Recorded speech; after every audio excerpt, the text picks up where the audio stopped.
9월 13일 화요일입니다.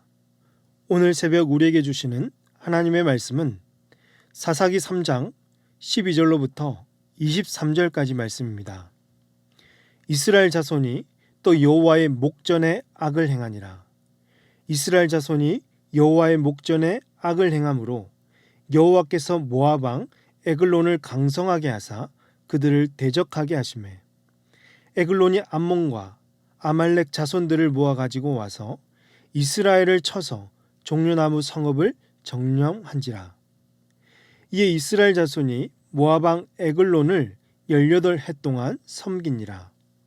이스라엘 자손이 여호와께 부르짖음에 여호와께서 그들을 위하여 한 구원자를 세우셨으니 그는 곧 베냐민 사람 게라의 아들 왼손잡이 에웃이라. 이스라엘 자손이 그를 통하여 모압 왕 에글론에게 공물을 바칠 때 에웃이 길이가 한 규빗 되는 좌우에 날선 칼을 만들어 그의 오른손 허벅지 옷 속에 차고 공물을 모압 왕 에글론에게 바쳤는데 에글론은 매우 비둔한 자였더라. 에웃이 공물 바치기를 마친 후에 공물을 메고 온 자들을 보내고 자기는 길갈 근처 돌 뜨는 곳에서부터 돌아와서 이르되 왕이여 내가 은밀한 일을 왕에게 아뢰려 하나이다 하니 왕이 명령하여 조용히 하라 하매 모셔 선 자들이 다 물러간지라. 에웃이 그에게로 들어가니 왕은 서늘한 다락방에 홀로 앉아 있는 중이라. 에웃이 이르되 내가 하나님의 명령을 받들어 왕에게 아랠 일이 있나이다 하매 왕이 그의 좌석에서 일어나니 에웃이 왼손을 뻗쳐 그의 오른손 허벅지 위에서 칼을 빼어 왕의 몸을 찌르매 칼자루도 날을 따라 들어가서 그 끝이 등 뒤까지 나갔고 그가 칼을 그의 몸에서 빼내지 아니하였으므로 기름이 칼날에 엉겼더라. 에웃이 현관에 나와서 다락문들을 뒤에서 닫아 잠그니라. 아멘. 온니엘이 사사로 있던 이 40년 동안 이스라엘 백성들은 평안하게 지냈습니다. 백성들이 평안하게 지낼 수 있었던 이유는 사사를 세워 이들을 구원하신 하나님의 은혜 때문이었습니다. 백성들은 이 몸과 마음이 평안해지니까 8년 동안 겪었던 지난날의 고통도 자연스레 잊어버렸고 점점 하나님의 은혜가 사라지니 어떻게 하죠? 12절에서 이스라엘 자손이 또 여호와의 목전에 악을 행하니라. 또라는 이 단어가 우리의 눈길에 지금 듭니다. 또 하나님께 악을 행했다는 것입니다. 이렇게 반복적으로 악을 행하는 백성들을 보면서 우리 마음에 깊이 새겨야 할 것이 있다면 지금 이 순간 평안하다고 고통이 사라지고 아무 일도 없다고 하나님이 행하신 구원과 베푸신 은혜를 잊어서는 안 된다는 것입니다. 내가 살아가는 이유, 내가 이 자리에 있는 목적은 환경과 상황과 상관없이 모든 것이 하나님의 은혜라는 것을 우리의 마음에 늘 새겨야 합니다. 이것을 잊는 순간 우리도 이스라엘 백성들과 똑같이 또 악을 범할 수밖에 없는 나약한 인간임을 잊지 마시길 바랍니다. 이처럼 또 악을 행한 이스라엘 백성들을 징계하시기 위해서 하나님은 모압 왕 에글론을 강성하게 하여 그를 사용하십니다. 모압은 가나안을 정복한 이스라엘에게 위협적인 상대가 되지 못했지만 하나님은 모압을 강성하게 하여서 세력을 키우셨고 심지어 13절을 보시면 암몬과 아말렉 자손들을 모아서 이스라엘을 확실하게 쳐서 종려나무 성읍을 이 여리고성을 가리키죠. 점령하게 했던 것입니다. 이런 것을 보면 하나님은 악한 자도 강성하게 하여서 그를 들어 사용하신다는 것이죠. 왜일까요? 죄를 이 세상에 드러나게 하시려고. 그 죄를 징계하시기 위한 하나님의 그 영광을 나타내기 위함입니다. 이 세상에서 악한 자들이 왕성하게 활동하고 있고 지금 현재도 말이죠. 하나님은 왜 이들을 가만히 내버려 두시는지 이해가 안 갈 때도 있지 않습니까? 그런데 오늘 말씀 속에서는 오히려 하나님께서 이런 악한 자들을 사용하셔서 백성의 죄를 들추기도 하고 백성들의 죄를 징계하시기도 한다는 것입니다. 악한 자들도 하나님의 섭리에 따라서 쓰고 계신다는 것이죠. 그러므로 사랑하는 성도 여러분, 악인들의 형통에 부러워하지 마시고, 하나님은 또 이런 생각 들지 않아요? 저런 더러운 사람들 안 치시고 도대체 뭐 하시나? 왜 침묵하시는가? 이처럼 하나님의 능력을 부정하지 마시고 오히려 이런 순간 우리의 행위를 돌아보고 그리 행하시는 하나님의 뜻이 무엇인지를 우리는 여쭈어야 할 것입니다. 이렇게 강성해진 모압 왕 에글론은 무려 18년 동안 이스라엘 백성들을 다스립니다. 이스라엘 백성들은 이 18년 동안이나 억압을 받고 고통을 당하고 말았습니다. 더 이상 견딜 수 없었던 백성들, 다시 하나님 앞에 나와 부르짖습니다.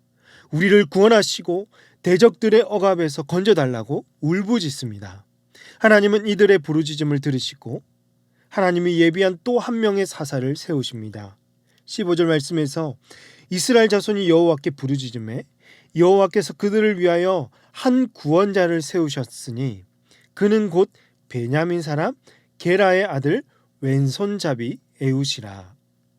지금 사사 에웃의 특징은 하나는 베냐민 사람이었고 또 하나는 왼손잡이였다고 합니다.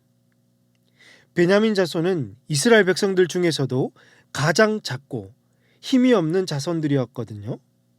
하나님은 훌륭한 가문 출신의 용맹스러운 온니엘도 사용하시지만 이렇게 작고 힘없는 가문의 에웃도 사용하십니다. 또 그가 왼손잡이였다는 것은 그에게 오른손을 잘 쓰지 못하는 약점이 있었음을 보여주고 있는데요. 하나님은 그의 약점도 사용하셔서 이스라엘을 구원하도록 하십니다. 그렇습니다. 하나님의 백성에게 육신의 어떤 약점이나 배경은 그리 중요하지 않습니다. 하나님은 세상의 가치에 부합하는 인생을 사용하지 않고 하나님의 마음에 부합한 자들을 들어 사용하십니다. 비록 그가 평범하고 세상에서 보잘것없는 사람이어도 하나님을 의지하고 믿음으로 살아간다면 그 연약한 자를 통하여서 강하고 교만한 자들을 꺾으실 것입니다. 그러므로 사랑하는 성도 여러분, 하나님의 마음에 부합한 우리 모든 성도님들 되시기를 바랍니다. 여러분의 흠과 약점이 있다고 부끄러워하지 마시고 나 같은 사람 무슨 쓸모가 있겠나 스스로 비관하지도 마시고 이런 나도 하나님의 영광을 위해서 쓰임받을 수 있음을 믿으시고 하나님의 도움을 구하는 저와 여러분이 되시기를 주님의 이름으로 축복합니다. 마지막으로 에웃은 어떻게 에글론을 꺾게 되었는지 15절 끝을 보시면 이스라엘 자손이 그를 통하여 모압 왕 에글론에게 공물을 바칠 때라고 합니다. 에웃이 이스라엘 백성을 대표해서 모압 왕에게 나아가 공물을 바친 것이죠. 이때 에웃은요, 한 규빗 정도 되는 이 날선 칼을 그의 오른쪽 허벅지 옷 속에 차고 갔습니다. 그가 왼손잡이였기 때문에 오른쪽 허벅지에 차고 간 것이죠. 17절 말씀 보시면 공물을 모압 왕 에글론에게 바쳤는데 에글론은 매우 비둔한 자였더라라고 합니다. 비둔하다라는 것은요, 이 몸이 뚱뚱해서 잘 가누지 못하는 상태를 말하니까 에글론은 매우 뚱뚱해서 민첩하지 못한 자였습니다. 에웃은 공물 바치기를 마치고 다른 사람들과 돌아가는 중에 길갈 근처에서 다른 사람들은 이제 다 보내고 혼자서 에글론 왕에게로 찾아갑니다. 그리고 은밀하게 전할 게 있다고 왕을 속이는 거죠. 에웃과 에글론 왕은 서늘한 다락방에 단둘이 있다가 준비된 칼을 빼어서 에웃은 왕의 배를 향해 찔렀고 얼마나 세게 찔렀는지 그의 칼날이 등 뒤까지 뚫고 지나갔다고 합니다. 그러니까 이 칼이 왕의 몸을 아예 간통해 버린 것이죠. 비둔했던 에글론 왕은 에웃의 칼을 피하지 못하고 그 자리에서 죽고 말았습니다. 하나님께서 분명 이스라엘 백성들을 징계하시기 위해서 모압 왕 에글론 왕을 사용하셨습니다. 하지만 이 에글론도 하나님의 심판을 피할 수는 없다는 거죠. 그는 하나님의 백성을 대적했고 결국 하나님을 대적한 자였기 때문입니다. 하나님은 공의로우신 분이십니다. 죄를 간과하지 않으시고 반드시 그에 맞게 심판하시는 분이시므로 오늘 우리는 이 하나님의 때를 기다리고 그분의 역사하심을 볼 수 있어야 할 것입니다. 사랑하는 성도 여러분, 오늘도 우리 삶 속에서 일하시는 그 역사하시는 하나님을 깊이 만나시는 저와 여러분이 되시기를 주님의 이름으로 축복합니다. 기도하시겠습니다. 하나님 아버지, 우리에게 말씀하여 주시고 기도하게 하시니 감사합니다. 이스라엘 백성들처럼 반복적으로 죄를 행하지 않도록 늘 하나님의 은혜를 기억하게 하시고 내가 살아가는 이유가 오직 주님 때문임을 항상 고백하게 하여 주시옵소서. 우리의 실력과 재능 때문에 하나님이 나를 사용하시는 게 아니라 하나님의 그 큰 뜻을 이루기 위해 이렇게 연약한 자도 들어 사용하시는 줄로 알고 날마다 하나님의 도우심을 구하며 그분의 역사를 이루어가는 주님의 일꾼들이 되게 하여 주시옵소서.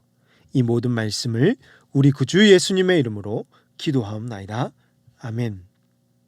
오늘 말씀을 기억하시며 기도하시고 주간 기도 제목으로 환호와 섬김 사역을 위해서 기도하겠습니다. 최근에 여러 가지 암 수술과 또 시술하신 성도님들, 오랫동안 입원하시고 요양병원에서 치료 중이신 우리 성도님들의 치유와 회복을 위해서 기도해 주시고 또 우리 교회 내 사회 봉사 사역과 모든 섬김 사역을 통해서 예수님의 사랑을 전할 수 있는 우리 교회 되도록 이 시간에 합심해서 기도하도록 하겠습니다.